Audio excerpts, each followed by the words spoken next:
Coming up on Mountain News this morning, a special star-studded concert is held in one Kentucky city to raise some major money to help our region continue to recover after a disaster struck this past summer. And country music fans continue to flock to Eastern Kentucky to pay their respects to the late and great coal miner's daughter. Dedicated to Eastern and Southern Kentucky, this is WYMT Mountain News this morning. Alrighty, good morning to you. It's almost 6 o'clock here. I'm Dakota Makris. It's Wednesday, the middle of the work week. We're almost to the weekend. And let's head over to Letcher County where we find Brandon in our Letcher County Bureau. And Brandon, I know there's a bit of a delay, but I have to say something. So normally, when you're in here, I have to fight with you over the thermostat. And I turned the heat on and I looked over there. It was 75 degrees in here. It's literally burning up in here. And with these lights, I'm suffering. You can't blame me. No. You cannot blame me for that. That's your fault. This is what happens when I leave you to your own devices. Well, I might somehow still blame this on you somehow. Just give me a couple of minutes. I'll think of how I can blame it on you. Nope, you can't be doing that now. You can't be doing that. But what we can talk about today is the clouds and the warmth that is kind of building in this morning as we take a look across the region. I'll step back so you can see more of the screen there, and you'll see the clouds have started to build in, but the temperatures are up. So that's not too bad as you head out the door this morning. We'll take a look at the Mountain Parkway there at the Wolf-Powell County line near Slade, and you'll see, again, about 52 up there. A little bit of road construction going on this morning. We can see that there as the cars start going by there. The lights kind of the only lights that we have up there, and the moon pretty bright this morning. I noticed on the back porch when I first got up this morning, but I'd say the clouds have taken over at this point. 42 Clintwood, 45 Manchester, 45 Middlesboro, 48 in Williamsburg and Jonesville, and that's it. Everybody else is in the 50s with Somerset now the warm spot at 57. 22 degrees warmer this morning than this yesterday in Richmond, 18 in Somerset, 13 in London and Pikeville, Jonesville 2, 14 in Harlan, Prestonsburg also 13 degrees warmer, and Hazards at 7 degrees warmer. But regardless, everybody is warmer this morning. So there'll be some warm donuts out there this morning, but I can tell you this, the clouds will continue to be back and forth throughout the day and then increase as we see chances for showers and storms pick up later this afternoon. Dakota? All right, Brendan, thank you again. Well, $480 million, that's how much Kentucky was awarded in an opioid lawsuit settlement. The commission in charge of distributing half of those funds held a town hall meeting in Hazard Tuesday. Our Keaton Hall was at that meeting, and he has more. The Kentucky Opioid Abatement Advisory Commission held a town hall in Hazard on Tuesday, giving the community a chance to share their experiences with opioids. We want to make sure that the voice of Kentucky is heard when it comes to how this commission dispenses the resources which have been entrusted to it. Resources to the tune of $240 million in opioid settlement funds. The commission was formed to make sure the money goes to the right places.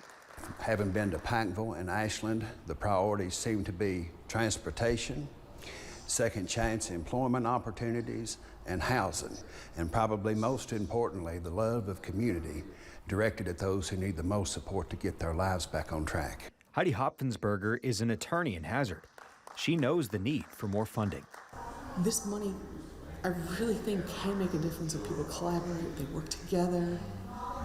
People are given hope and given an opportunity to make a difference in a change in their own life. Adam Larkin is a recovery success story. So I was addicted to opiates for about 18 years. He found recovery here in the mountains. My solution was actually finding out about recovery, going to treatment, and just getting involved in a 12-step program, getting involved with my higher power, God, and getting outside of myself, stop being the victim, and start helping other people. The $240 million is only half of the total allotment.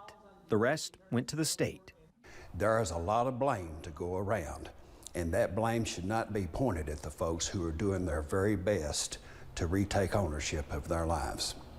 The state will start distributing its funds next year. In Hazard, Keaton Hall, WYMT Mountain News. Well, the next town hall is scheduled for the UK Student Center in Lexington on October 26th. There are several more stops across the Commonwealth scheduled through the rest of the year. Well, October is Breast Cancer Awareness Month, and CancerCenter.org says there are more than 3.8 million women in the United States with a history of breast cancer. A women's care navigator with ARH Breast Center and Hazard says it is extremely important to stay up to date with yearly breast exams. The survival rate when breast cancer is caught in stage 1 is like 99%. So that's why getting your yearly screenings is so important. If we can catch it early, then the survival rate is very, very high. Well, she says women are also encouraged to do more monthly self-checks to feel for any lumps on the breast as well.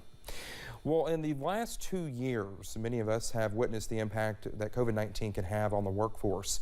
But what happens when that virus hits a small town law enforcement agency, leaving the majority of the staff sick? Well, one Eastern Kentucky Sheriff's Office is experiencing a situation like that firsthand. Our Alyssa Williams has that story. COVID-19 was steering clear of the Martin County Sheriff's staff. That is, until now. Of course, a lot of people say, oh man, you know, there's got to be a mistake somewhere. That I know they're not closed. They don't know that, you know, everybody's out for COVID. The Martin County Sheriff's Office is made up of 6 employees, including Sheriff John Kirk. But with half of the staff testing positive for COVID, Sheriff Kirk says they had no choice but to close the office. When you're a small agency, you know, it's a little tougher to deal with than if you have a bigger agency where that you can kind of delegate those duties to another employee. There's nobody to delegate them to here. Along with their usual duties, Sheriff Kirk and another deputy have had to handle all office duties, on top of being the only law enforcement agency in the county. You know, I have to bailiff court 2 or 3 days a week until usually in the afternoon, and you know, we still got to try to check the mail and process the mail, but it's pretty hectic. I mean, it's basically you have no manpower. There's zero. Sheriff Kirk says things like this are inevitable in the age of COVID.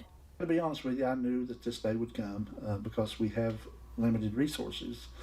We don't have the money to hire more office staff and those sort of things, and I knew that if once it hit, that this day would come. Sheriff Kirk says although the situation is not ideal, he is asking Martin Countyans to stay patient. This is out of our control. It's something that's in the Lord's hands, and we'll do the best we can do with what we have to do with. Aiming to work with any obstacle that comes their way. In Martin County, Alyssa Williams, WYMT Mountain News. Well, the sheriff says if you are trying to call the sheriff's office, stay on the line until you reach dispatch, and they will be able to forward any information to the sheriff. He says he anticipates that office staff will be back to work next week. Thousands of country music fans filled Rupp Arena Tuesday night to see a star-studded lineup featuring musicians who were born and raised right here in the Commonwealth. The Kentucky Rising concert was held to raise some major funds to help people of Eastern Kentucky to continue to rebuild and recover after flooding in late July. Bailey Richards lives in Hazard. She says she and several other Eastern Kentuckians headed to Lexington. Well, there they attended a pre-party before the concert. Here's what she had to say about last night's performers: Chris Stapleton, Dwight Yoakam, and Tyler Childers. Especially these 3 guys is they were here. They showed up. They didn't make any fanfare. They didn't make any huge announcements. They just showed up, did the work, and they were doing that before the concert. So I really believe that their hearts are in the right place with this because they've already been doing this. They've been involved from the beginning. Richards works on long-term recovery efforts here in Perry County. She says that work is just beginning and will take some time. She wants people impacted by flooding to know they will not be forgotten. And the flood recovery efforts continue here in our region. The Kentucky Transportation Cabinet posted this video on Facebook yesterday.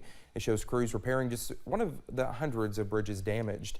The state inspected more than 1,000 bridges, About 100 needed repairs or replacement.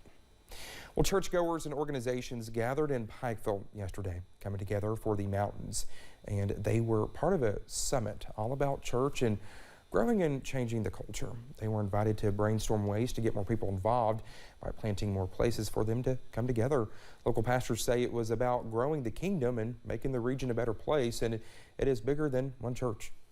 There's no competition in being a Christian, so I want every church to succeed. I want every church to grow, and I want to see people's lives be changed. Well, those involved say this summit was a success, and it was nice to see so many people willing to step out in faith. They hope more churches will be planted in the area as a result. Well, following the death of country music icon Miss Loretta Lynn, people have traveled from across the country to Butcher Holler to pay their respects. Our Jordan Mullins has more from local tourism officials as well as some of those who made the journey to remember the Queen of Country. Loretta Lynn died just 1 week ago on October 4th. But since then, thousands from here in the mountains and across the country have made their way to Butcher Holler. We've had people here from Nevada, Utah, Minnesota. We've had folks here from Massachusetts. And we've had folks come up from Georgia and Florida.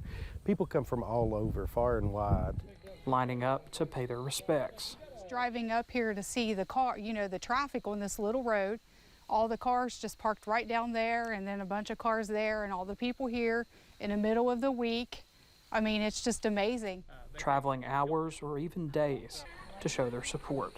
Her family is so moved by their outpouring of support for her, and people are really want to pay tribute to her and honor her. And to remember her legacy. Standing up there and listening to Loretta sing the song, "Will I Be Missed When I'm Gone?" Cold chills. There's a line out the door. If I think she that. knew, I mean, she had to have an idea, but I mean. A legacy that will live on forever in the hills and hollers of Appalachia and in the hearts of minds of thousands across the country. In Johnson County, Jordan Mullins, WYMT Mountain News. Oh, we certainly love Miss Loretta. Paintsville Tourism Executive Director Jeremiah Parsons says the town of Van Leer and the entire region is thankful for Loretta Lynn's legacy. She was buried at her ranch in Tennessee during a private ceremony Friday. A public memorial service is still in the works.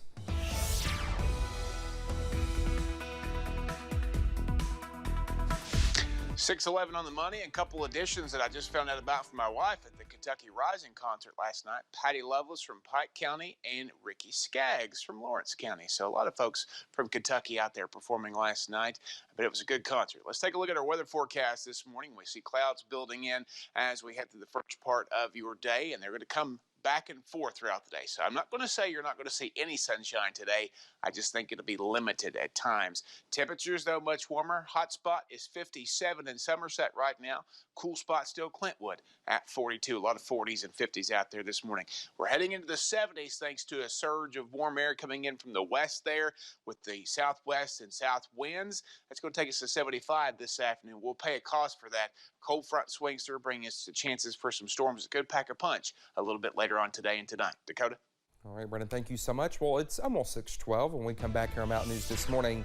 The president of Ukraine calls for a new wave of accountability after Russia launches a series of deadly attacks.